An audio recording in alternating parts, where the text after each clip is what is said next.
Kur flasim për lindjen e Shteteve të Bashkuara të Amerikës, narrativa më e përhapur është ajo një revolucioni të lirisë, një popull kolonial që u ngrit kundër një perandorie, shpalli pavarësinë dhe krijoi një republikë të re mbi parimet e demokracisë dhe të drejtave të njerëzit. Por historiani amerikan Gerald Horne, në veprën e tij The Counter-Revolution of 1776, Slave Resistance and the Origins of the United States of America, ofron një interpretim shumë më kritik të këtij momenti historik. Sipas Horne, Shtetet e Bashkuara nuk lindën jashtë perandorisë britanike, ato lindën brenda saj. Kolonitë britanike në Amerikën e Veriut nuk ishin thjesht territore që kërkonin shkëputje nga Londra. Ato ishin pjesë e një sistemi global britanik të ndërtuar mbi tregtinë koloniale, zgjerimin territorial dhe mbi institucionin e skllavërisë. Përpara vitit 1776, kolonitë amerikane ishin një komponent i rëndësishëm i perandorisë britanike. Ato furnizonin tregun britanik me produkte bujqësore, përfitonin nga rrjetet tregtare të perandorisë dhe mbështeteshin në një ekonomi ku puna e sklavërve afrikan ishte një element themelor. Në këtë kuptim, argumenton Horne, revolucioni amerikan nuk ishte një përplasje mes një populli të kolonizuar dhe një fuqie të huaj në të njëjtën mënyrë siç ndodhen shumë luftra të mëvonshme antikoloniale. Ai ishte më shumë një konflikt brenda vetë botës koloniale britanike. Elitat e kolonive amerikane nuk kërkonin domosdoshmërisht fundin e kolonizimit si sistem. Shumë prej tyre kërkonin kontrollin e këtij sistemi. Një nga argumentet qendrore të Horne është se frika nga rebelimet e sklavërve luajti një rol të madh në rrugën drejt pavarësisë amerikane. Në shekullin e 18, Britania ishte fuqia kryesore koloniale në botë, por njëkohësisht ishte edhe një vend ku po rritej debati mbi kufijtë e skllavërisë dhe mbi marrëdhëniet mes kolonive dhe qendrës perandorake. Në disa raste, sklavërit afrikan kërkuan lirinë, duke shfrytzuar konfliktet mes Britanisë dhe kolonëve amerikan.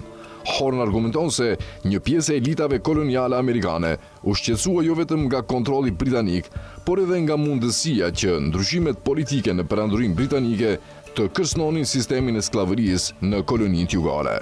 Nga kjo perspektivë, revolucioni i vitit 1776 nuk ishte vetëm një luftë për pavarësi, ai ishte gjithashtu një përpjekje për të ruajtur kontrollin mbi një rend ekonomik dhe shoqëror që mbështetej në skllavëri dhe zgjerim territorial. Kjo nuk do të thotë se kolonistët amerikan nuk kishin konflikte reale me Britaninë, teksa kontrolli politik i Londrës dhe kufizimi ndaj zgjerimit territorial krijuan pakënaqësi të mëdha. Por Horne argumenton se këto konflikte duhet të shihen brenda një kornize më të gjerë. Shumë prej liderëve të revolucionit ishin vetë pjesë e elitës koloniale britanike në Amerikë. Ata nuk po përpiqeshin të shkatërronin sistemin kolonial. Ato po kërkonin të merrnin kontrollin mbi të. Pas shpalljes së pavarësisë, Shtetet e Bashkuara trashëguan shumë nga karakteristikat e botës koloniale britanike. Gjuha, sistemi juridik, modelet ekonomike dhe konceptet e zgjerimit territorial kishin rrënjë në përvojën britanike. Por Republika e Re nuk u kufizua vetëm te trashëgimia britanike. Ajo e zgjeroi atë logjik. Në dekadat pas pavarësisë, SBA nisi një zgjerim të madh territorial drejt perëndimit, duke shtyrë popujt indigjen nga tokat e tyre dhe duke ndërtuar një projekt kombëtar të bazuar në zgjerimin e kufive. Kështu, sipas interpretimit të Horne, revolucioni amerikan duhet parë jo si fundi i kolonializmit, por si një transformim i tij. Perandoria britanike humbi kontrollin politik mbi kolonitë amerikane, por struktura koloniale e pushtetit vazhdoi të ekzistonte në një formë të re. Republika e Re amerikane u krijua nga elita që kishte dalë nga sistemi kolonial dhe më pas ndërtoi një model të ri zgjerimi dhe dominimi. Kjo është arsyeja pse Gerald Horne e quan revolucionin e vitit 76 një kundërrevolucion, jo sepse pavarësia nuk ndodhi, por sepse ajo nuk solli një çlirim të plot nga struktura koloniale.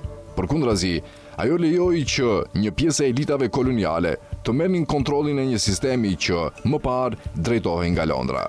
Në këtë lexim kritik të historisë, lindja e Shteteve të Bashkuara nuk është vetëm historia e një kombi që fitoi pavarësinë, është historia e një kolonie britanike që u shkëput nga qendra perandorake dhe më pas u shndrua vetë në një fuqi globale me ambicie perandorake.